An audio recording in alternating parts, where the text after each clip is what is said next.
Continuamos hoy, amigo oyente, el recorrido que iniciamos en nuestro programa anterior por este pequeño libro de Ageo. Y como dijimos al principio, usted va a encontrar que este es un libro diferente de cualquiera de los otros que hemos estudiado y que han sido escritos por los profetas. Ageo le da mucho énfasis a la palabra del Señor. Vamos a leer el versículo 1 que ya leímos anteriormente de este capítulo 1 de Ageo. Dice: En el año segundo del rey Darío, en el mes sexto, en el primer día del mes, vino palabra de Jehová por medio del profeta Ageo a Zorobabel, hijo de Salatiel, gobernador de Judá, y a Josué, hijo de Josadac, sumo sacerdote, diciendo. Ahora usted nota que Ageo comienza diciendo, en el año segundo del rey Darío. Nuevamente debemos decir que aquí se nos presenta un calendario que es del tiempo de los gentiles. El Señor Jesucristo dijo que Jerusalén iba a ser hollada o pisoteada por los gentiles hasta que el tiempo de los gentiles fuera cumplido. Eso es aún cierto en este mismo instante. Nos encontramos en esos tiempos aquí. Esto ya no está dirigido a un rey de Israel, ni tampoco está dirigido a algún rey del linaje de David. Este calendario se refiere a esto ahora. Es el primer día del mes, y es el sexto mes. Debemos decir esto categóricamente porque si usted tiene un calendario judío, notará que este es el mes de septiembre, el día primero del año 520. Este es un libro que se puede fechar muy fácilmente. Y luego dice, a Zorobabel. Este es el líder político, el hijo de Salatiel, y como ya hemos dicho, Zorobabel quiere decir sembrado en Babilonia, o sea que él creció en Babilonia. Él tenía un nombre babilónico, había nacido en la cautividad. Y luego se menciona a Josué, hijo de Josadac, sumo sacerdote. Así es que los líderes religiosos y civiles son mencionados aquí. Y continuamos con el versículo 2 que dice, Así ha hablado Jehová de los ejércitos, diciendo, Este pueblo dice, no ha llegado aún el tiempo de que la casa de Jehová sea reedificada. Observemos esto por un momento, amigo oyente. Dios está repitiendo aquí lo que la gente estaba diciendo. Amigo oyente, cuando ellos regresaron por primera vez a esa tierra, regresaron con mucho entusiasmo. Había gran anticipación. Y el entusiasmo que existía era muy elevado, por cierto. Pero luego ellos se encontraron con una oposición gigantesca, lo que requería un tremendo esfuerzo, un esfuerzo de Hércules, y encontraron muchas otras dificultades. Y después de haber pasado por un período así, se desanimaron. Ellos habían perdido todo el ánimo cuando comenzaron a reedificar el templo. Las dificultades que encontraron parecían insuperables. Así es que ellos racionalizaron que ahora no era el tiempo de edificar. Es decir, esa era una pseudo-consolación. Ellos habían decidido mantener el status quo, o sea, quedarse en el estado en que estaban. ¿Por qué? Porque dijeron, bueno, eso es algo difícil, duro y evidentemente Dios no quiere que nosotros lo hagamos. Ya se había echado los cimientos de esto, pero la oposición de los samaritanos era tan intensa que ellos detuvieron la construcción. No continuaron, y la excusa que ellos daban era que no había llegado aún el tiempo para hacerlo. Amigo oyente, esto va a doler un poco porque Ageo va a colocar el cuchillo donde está la llaga, y creemos que esto se puede aplicar a la vida de muchos creyentes hoy. ¿Ha escuchado usted alguna vez a alguien explicar que desistió de hacer algo, o que no fueron a tal o cual lugar, porque esa no es la voluntad de Dios? Y ellos lo explican diciendo, bueno, la voluntad del Señor es que yo hiciera otra cosa, o el Señor me dirigió a hacer esto o aquello otro. Amigo oyente, esa expresión de los creyentes cubre gran multitud de pecados. Es tan fácil de usar cuando las cosas se ponen difíciles y cuando se presentan los problemas y las dificultades. Es tan fácil regresar y poder informar a todos y decir, bueno, el Señor me necesitaba en otra parte. Esto también se puede apreciar mucho en cuanto a algunos pastores, cuando las cosas se ponen difíciles en la iglesia. Y hay veces que es bastante difícil para el pastor, y simpatizamos mucho con ellos, con aquellos que en realidad están tratando de servir a Dios. Pero es muy fácil decir, bueno, el Señor me está guiando a otra parte. Y cuando cualquiera de nosotros nos encontramos en una situación difícil, esa es la respuesta que nos viene muy pronto a los labios. Bueno, el Señor me está guiando a otra parte. Esta gente había comenzado a construir el templo, y el hacerlo era algo difícil. Usted recordará a Nehemías, cuando ellos estaban construyendo otra ciudad, la clase de oposición que tuvo él cuando trató de reedificar los muros. Bueno, ellos tenían la misma clase de oposición cuando trataron de edificar el templo. La gente dejaba de hacerlo y decía, bueno, no es ahora el tiempo del Señor para hacer esto. El autor de estos estudios bíblicos, el Dr. J. Vernon McGee, contaba que cuando él era pastor de una gran iglesia en la ciudad de Los Ángeles, en el estado de California, Estados Unidos, llegó el momento cuando tuvo que remodelarse el edificio y cambiar los asientos de lugar, ya que era un lugar bastante viejo y quizá de unos 50 o 60 años. Y trataron de preparar todo y hacer que el lugar quedara lo más cómodo posible. Ahora, había allí personas muy piadosas que decían, bueno, nosotros no creemos que deberíamos gastar el dinero en poner bancas acolchonadas. Deberíamos dar este dinero para las misiones. Bueno, la mayoría de la gente quería asientos con cojines, así es que se les propuso lo siguiente. Nosotros vamos a hacer esto aquí, y aquellas personas que tienen tanto entusiasmo en cuanto a remodelar el lugar, ellos van a dar lo suficiente como para pagar por el banco de ustedes y el de ellos también. Ustedes entonces pueden dar su dinero para los misioneros. Entonces se les dijo que dieran el dinero para los misioneros, pero se recibió muy poco dinero ese día. ¿Y sabe por qué? Porque no había llegado aún el tiempo, no era la voluntad del Señor. En realidad ellos no tenían ninguna intención de dar, y utilizaban esa excusa de no dar para los asientos nuevos, porque decían que debería darse para los misioneros. Bueno, si debería darse para los misioneros, ¿por qué no lo daban? Pero no lo hicieron. Amigo oyente, eso ocurre en muchos lugares donde se lleva a cabo una actividad como esta. Siempre se presenta el mismo problema.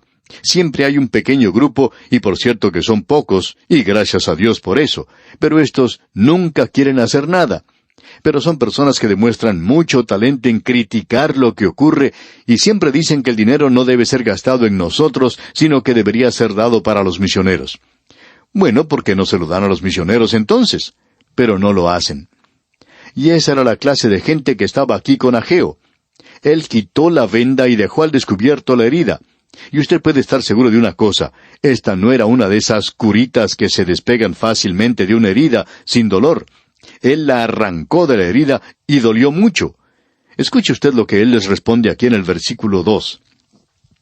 Así ha hablado Jehová de los ejércitos, diciendo, este pueblo dice, no ha llegado aún el tiempo de que la casa de Jehová sea reedificada. Aquí tenemos ahora el mensaje que él va a presentar. Esa era su respuesta a ellos. Este es el mensaje número 1, dado el 1 de septiembre del año 520. Aquí está la respuesta de Dios. En el versículo 3 dice, entonces vino palabra de Jehová por medio del profeta Ageo, diciendo, notemos que este hombre está dando su total apoyo a la palabra del Señor a través de todo esto. A Dios sea la gloria.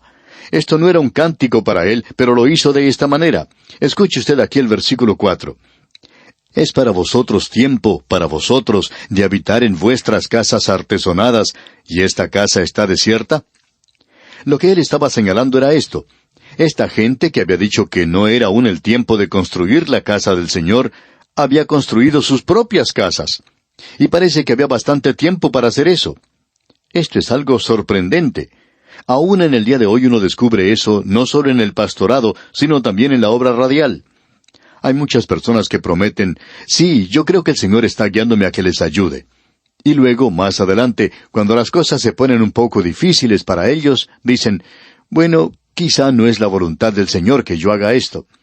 En el momento en que las cosas se hacen difíciles, entonces es cuando decidimos que eso no es la voluntad del Señor. Pero cuando es algo para nuestros propios fines egoístas, personales, entonces sí lo hacemos. Siempre hacemos un esfuerzo extra para tratar de lograr algo, aquello que es para nuestro provecho. Por ejemplo, esta gente estaba viviendo en casas artesonadas, dice aquí. ¿Cómo eran ellos capaces de hacer eso? Había dificultades, pero ellos sobrepasaron esas dificultades para construir su propia casa. Pero no eran capaces de sobrepasar las dificultades para construir la casa del Señor. Y la pobre excusa que utilizaban era, bueno, no ha llegado aún el tiempo de que la casa de Jehová sea reedificada. Por cierto que nos cansa el escuchar a la gente que presenta excusas así para no hacer algo por Dios. Dicen, bueno, no es la voluntad del Señor. ¿Qué es lo que sabe usted de la voluntad del Señor, amigo oyente? ¿Solo porque es difícil, porque es duro, porque le va a costar algo a usted? ¿Quiere decir eso entonces que no es la voluntad del Señor?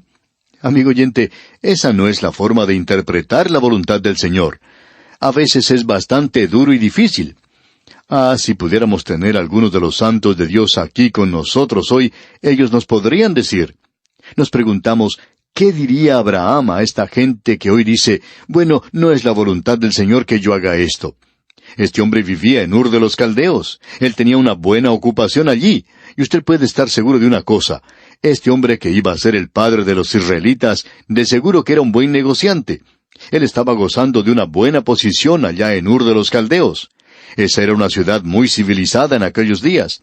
Era una ciudad bastante próspera y había mucho lujo allí. Y Dios le dijo a él, yo quiero que tú salgas de esta ciudad. Y hubiera sido muy fácil para Abraham decirle a sus vecinos, creo que no he entendido muy bien eso. El Señor nunca me pidió que yo dejara este lugar. Es algo cómodo, fácil, de modo que no creo que la voluntad del Señor para mí sea que tenga que dejar esta ciudad. Amigo oyente, hay miles de misioneros en los campos misioneros en el presente y muchos de ellos están realizando grandes sacrificios. ¿Por qué? Porque ellos pensaron que era la voluntad del Señor que salieran y después hicieran esto. ¿Cuántos de nosotros aquí en casa no deberíamos estar con ellos?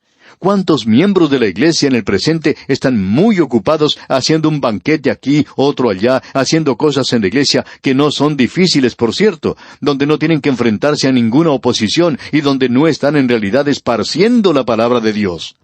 ¿Cuántos hay hoy que están tratando de decir, bueno, esta es la voluntad de Dios, pero no es su voluntad que yo realice un sacrificio para Dios? Amigo oyente, el mensaje que Ageo nos presenta es un mensaje claro de la palabra de Dios. Y lo que Dios nos dice lo leemos aquí en los versículos 3 y 4. Escuche usted.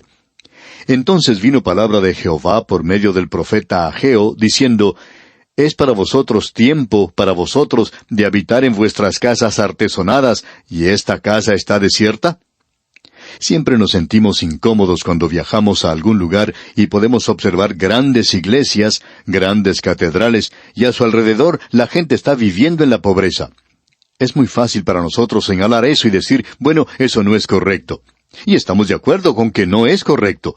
Pero cuando vemos a una iglesia que necesita tanto, que necesita ser arreglada, que necesita ser mejorada, para que pueda entrar el pecador allí, y nada se hace al respecto, eso también es terrible. Y hay iglesias así, y eso ha sido su excusa débil. En cierta ocasión, un diácono le dijo al predicador invitado, ¿sabe una cosa? Nosotros creemos aquí en dar para los misioneros. Creemos mucho en eso. Y esa es la razón por la cual no ponemos alfombrado en la iglesia. Y esa es la razón por la cual no ponemos bancas nuevas. Y luego, este diácono llevó al predicador a su casa, y allí le trató como un rey. Este hombre tenía una casa y le había costado un dineral tremendo. Y al ver la suntuosidad de ese lugar, era muy difícil en realidad no decir nada al respecto, y el pastor sintió deseos de decirle, bueno, usted cree en dar para los misioneros, y no cree en instalar una alfombra en la iglesia, y no hacer de ese lugar algo cómodo y atrayente, pero mire su propia casa. ¿Qué nos dice en cuanto a esto? ¿No podría haber ahorrado algo así? No había necesidad de construir una casa tan grande y tan costosa.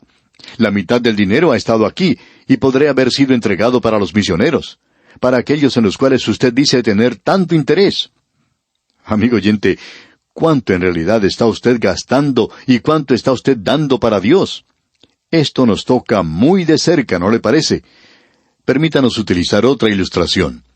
En cierta ocasión un predicador salió con un amigo creyente. Ese amigo le llevó a cenar a un lugar donde era bastante caro, pero él allí dejó una propina bastante buena para la persona que les atendió en la cena. Luego fueron a una iglesia para escuchar a cierto predicador y escucharon un buen mensaje. Y cuando llegó el momento de las ofrendas, el predicador observó lo que este hombre hacía. Y este hombre puso menos dinero allí de lo que él le había dado como propina a la persona que les había atendido en el restaurante. Y el predicador pensó, este hombre ni siquiera le da una propina a Dios.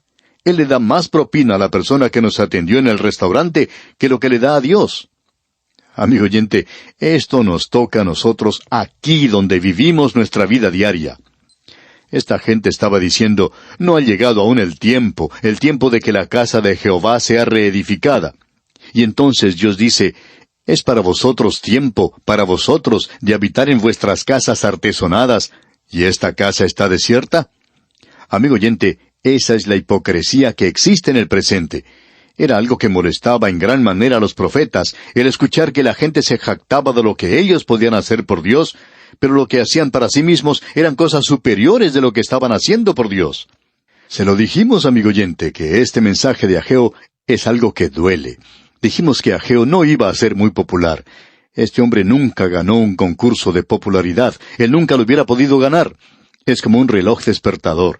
El reloj despertador nunca va a ser una de las posesiones más apetecidas en el hogar de muchas personas. Esto no va a ser algo que irá a parar en algún museo. El reloj despertador nunca va a ganar concurso alguno de popularidad. A nadie le gusta despertarse súbitamente de su sueño. El que hace eso es un criminal y debe ser castigado, no premiado.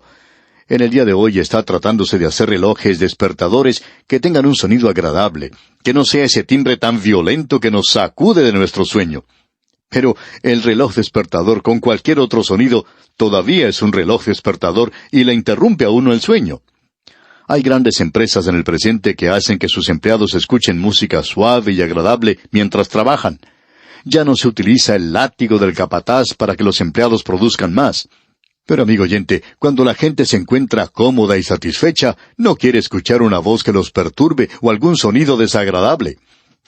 En cierta localidad se pidió a una iglesia que no colocara campanas porque el sonido de ellas despertaría a las personas que dormían los domingos por la mañana en el vecindario.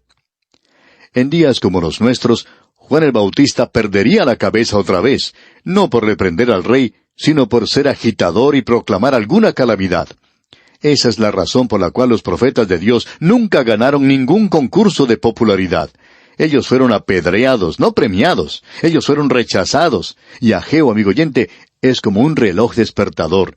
Él nos despierta, Él nos molesta, y no nos gusta esto. Él ocupó una posición bastante difícil. Se encontraba en una situación muy dura. La gente ni siquiera notaba su mensaje. No querían oírlo. Ellos recién habían salido de Babilonia. No querían escuchar lo que él les decía. Pero él trató de despertarles y de hacer algo por Dios. Dios mediante, en nuestro próximo programa veremos cómo él hizo esto. Este hombre hizo esto de una manera muy fuera de lo común, aunque no era muy original que digamos. Pero aún así es algo que no se está utilizando en el presente. Creemos que puede ser efectivo si adoptáramos el método de Ageo en la obra de Dios en la actualidad. Bien, amigo oyente, vamos a detenernos aquí por hoy. Dios mediante, continuaremos nuestro estudio de este pequeño libro de Ageo en nuestro próximo programa. Mientras tanto, le sugerimos que usted lea todo este capítulo 1 de Ageo y comience a darse cuenta de lo que tiene que decir. Estamos seguros que se verá muy interesado en seguir con nosotros este viaje que estamos llevando a cabo por este libro de Ageo. Que el Señor continúe bendiciendo su vida, es nuestra ferviente oración.